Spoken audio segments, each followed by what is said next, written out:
Hi and welcome back. Now in this chapter, I just want to go ahead and discuss a couple of aspects when it comes to Azure Cosmos DB. So we did mention that with Azure Cosmos DB, we can actually go ahead and create an account based on different APIs.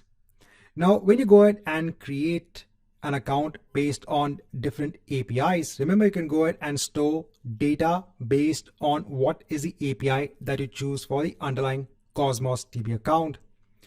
And also the terms are a little bit different when it comes to each API, when it comes to the different elements that you can store in Azure Cosmos DB.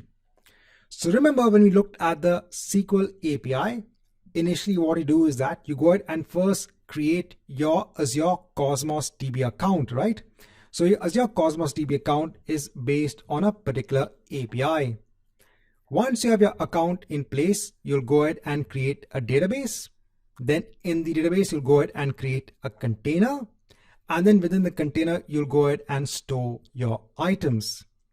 Now, when it comes to the different APIs, it's a little bit different on how you basically reference the elements itself. So for example, we had looked at the SQL API. So when you go ahead and create a database, it's known as a database. When you create a container, it's known as a container.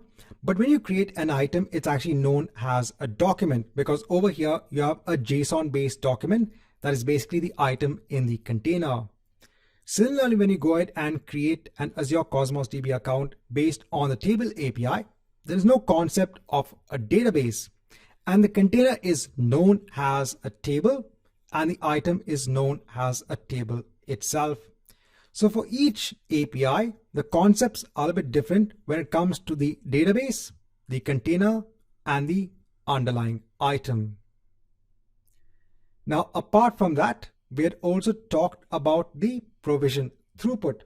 So in Azure Cosmos DB, you are charged for the throughput that you provision and also the storage that is consumed on an hourly basis. Now, when it comes to Azure Cosmos DB, you don't need to mention anything about the storage. You can just keep on adding your items on a continuous basis. The storage for storing those items will automatically be added in the background by the service itself. So the throughput that you provision, depending upon that, the right amount of CPU, the memory, and IOPS will be assigned onto the database. Now you can go ahead and mention a value for the throughput at either the database level or at the container level as well. If you go ahead and apply it at the database level, it will be applied onto all containers within the database. But you can also selectively mention a different provision throughput at the container level as well. Now, when it comes to the request units, just a measurement or an example of the cost. So the cost to read a 1 kilobyte item from a container in a database is equivalent onto 1 request unit. The other database operations will take their own amount of request units depending upon the operation itself.